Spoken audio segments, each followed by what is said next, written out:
So in college, I was a government major, which means I had to write a lot of papers. Now, when a normal student writes a paper, they might spread the work out a little like this. So, you get started maybe a little slowly, but you get enough done in the first week that with some heavier days later on, everything gets done and things stay civil. And I would want to do that like that.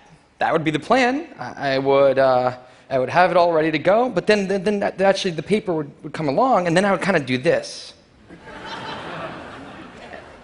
And that would happen every single paper. But then came my 90-page senior thesis, a paper you're supposed to spend a year on. I knew for a paper like that, my normal workflow was not an option. It was way too big a project. So I planned things out, and I decided it kind of had to go something like this. This is how the year would go. So I'd start off light, and I'd bump it up in the middle months. And then at the end, I would kick it up into high gear. It's just like a little staircase. How hard could it be? Just walk up the stairs. No big deal, right? But then, funniest thing happened. Those first few months, they came and went, and I couldn't quite do stuff. So we had an awesome new revised plan. But then those middle months actually went by, and I didn't really write words. And so we were here. And then 2 months turned into 1 month, which turned into 2 weeks. And one day I woke up with 3 days until the deadline, still not having written a word, and so I did the only thing I could. I wrote 90 pages over 72 hours, pulling not one but 2 all-nighters. Humans are not supposed to pull 2 all-nighters. Sprinted across campus, dove in slow motion, and got it in just at the deadline. I thought that was the end of everything. But a week later, I get a call, and it's the school. And they say, "Is this TimUrban?" And I say, "Yeah." And they say, "We need to talk about your thesis." And I say, "Okay." And they say, "It's the best one we've ever seen."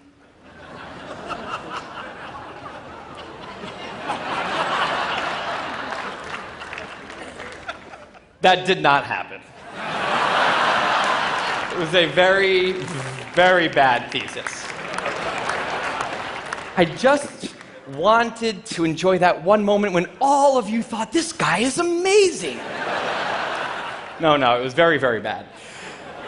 Anyway, today I'm a writer, blogger guy. I write the blog Wait, But Why? And a couple of years ago, I decided to write about procrastination. My behavior has always perplexed the non-procrastinators around me, and I wanted to explain to the non-procrastinators of the world what goes on in the heads of procrastinators and why we are the way we are. Now, I had a hypothesis that the brains of procrastinators were actually different than the brains of other people. And to test this, I found an MRI lab that actually let me scan both my brain and the brain of a proven non-procrastinator, so I could compare them, and I actually brought them here to show you today, and I want you to take a look carefully to see if you can notice a difference. And I know that if you're not a trained brain expert, it's not that obvious, but just take a look, okay? So here's the brain of a non-procrastinator. Now, here's my brain.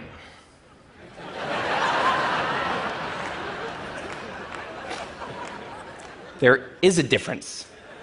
Both brains have a rational decision maker in them, but the procrastinator's brain also has an instant gratification monkey. Now, what does this mean for the procrastinator? Well, it means everything's fine until this happens. So the rational decision maker will make the rational decision to do something productive, but the monkey doesn't like that plan. So he actually takes the wheel, and he says, "Actually, let's read the entire Wikipedia page of the Nancy Kerrigan-Tanya Harding scandal, because I just remembered that happened. Then we're going to go over to the fridge. We're going to see if there's anything new in there since 10 minutes ago. After that, we're going to go on a YouTube spiral that starts with videos of Richard Feynman talking about magnets and ends much, much later with us watching interviews with Justin Bieber's mom. All of that's going to take a while, so we're not going to really have room on the schedule for any work today. Sorry."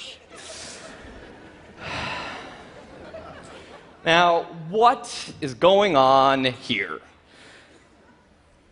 The instant gratification monkey does not seem like a guy you want behind the wheel. He lives entirely in the present moment. He has no memory of the past, no knowledge of the future, and he only cares about two things: easy and fun. Now, in the animal world, that works fine. If you're a dog and you spend your whole life doing nothing other than easy and fun things, you're a huge success.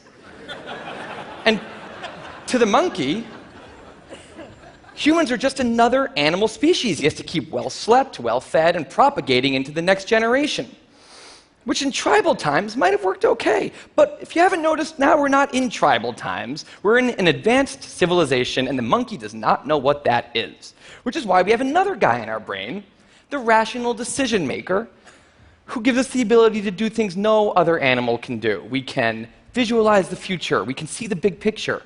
We can make long-term plans. And he wants to take all of that into account, and he wants to just have us do whatever makes sense to be doing right now. Now, sometimes it makes sense to be doing things that are easy and fun, like when you're having dinner or going to bed or enjoying well-earned leisure time. That's why there's an overlap. Sometimes they agree. But other times, it makes much more sense to be doing things that are harder and less pleasant for the sake of the big picture, and that's when we have a conflict. And for the procrastinator, that conflict tends to end a certain way every time, leaving him spending a lot of time in this orange zone, an easy and fun place that's entirely out of the make sense circle. I call it the dark playground. Now, the dark playground is a place that all of you procrastinators out there know very well. It's where leisure activities happen at times when leisure activities are not supposed to be happening. The fun you have in the dark playground isn't actually fun because it's completely unearned, and the air is filled with guilt, dread, anxiety, self-hatred, all those good procrastinator feelings. And the question is, in this situation, with the monkey behind the wheel, how does the procrastinator ever get himself over here to this blue zone? A less pleasant place, but where really important things happen. Well, turns out that the procrastinator has a guardian angel, someone who's always looking down on him and watching over him in his darkest moments, someone called the panic monster.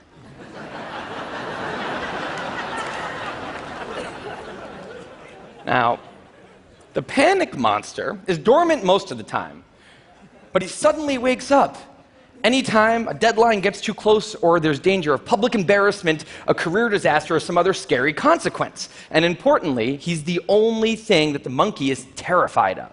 Now, he became very relevant in my life pretty recently because the people of TED reached out to me about 6 months ago and invited me to do a TED Talk.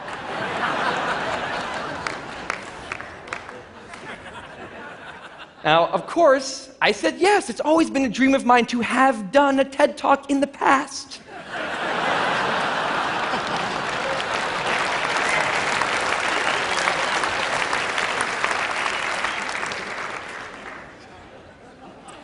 But in the middle of all this excitement, the rational decision maker seemed to have something else on his mind. He was saying, are we clear on what we just accepted? Do we get what's going to be now happening one day in the future? We need to sit down and work on this right now.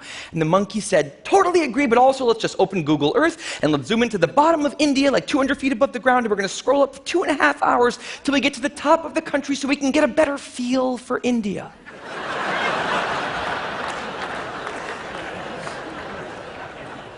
So that's what we did that day. As 6 months turned into 4, and then 2, and then 1, the people of TED decided to release the speakers. And I opened up the website, and there was my face staring right back at me, and guess who woke up? So the panic monster starts losing his mind, and a few seconds later, the whole system's in mayhem.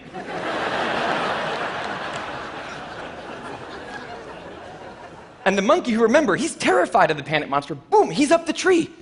And finally, the rational decision maker can take the wheel and I can start working on the talk. Now, the panic monster explains all kinds of pretty insane procrastinated behavior, like how someone like me could spend 2 weeks unable to start the opening sentence of a paper and then miraculously find the unbelievable work ethic to stay up all night and write 8 pages. And this entire situation with the 3 characters, this is the procrastinator's system.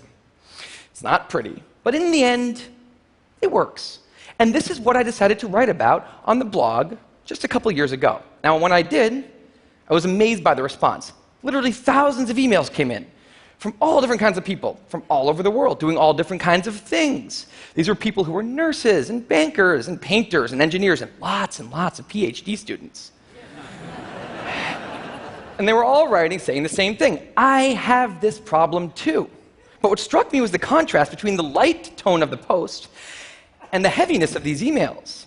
These people were writing with intense frustration about what procrastination had done to their lives, about what this monkey had done to them. And I thought about this, and I said, well, if the procrastinator system works, then what's going on?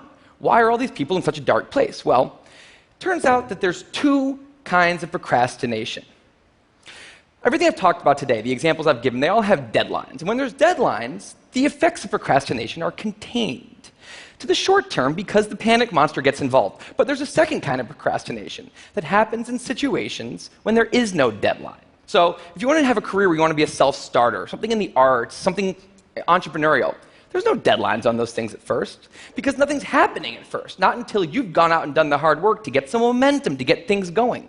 There's also all kinds of important things outside of your career that don't involve any deadlines, like seeing your family or exercising and taking care of your health, working on your relationship, or getting out of a relationship that isn't working.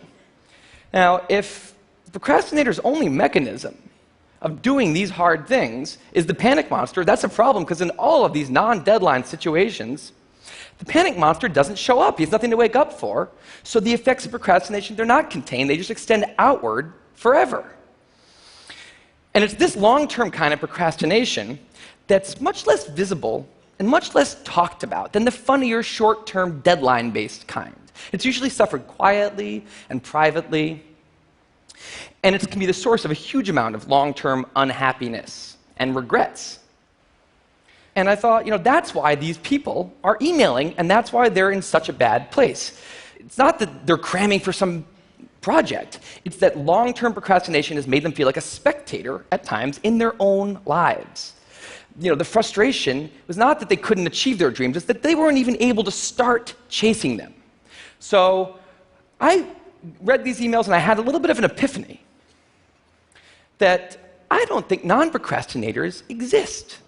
That's right, I think all of you are procrastinators. Now, you might not all be a mess, like some of us, and some of you may have a healthy relationship with deadlines.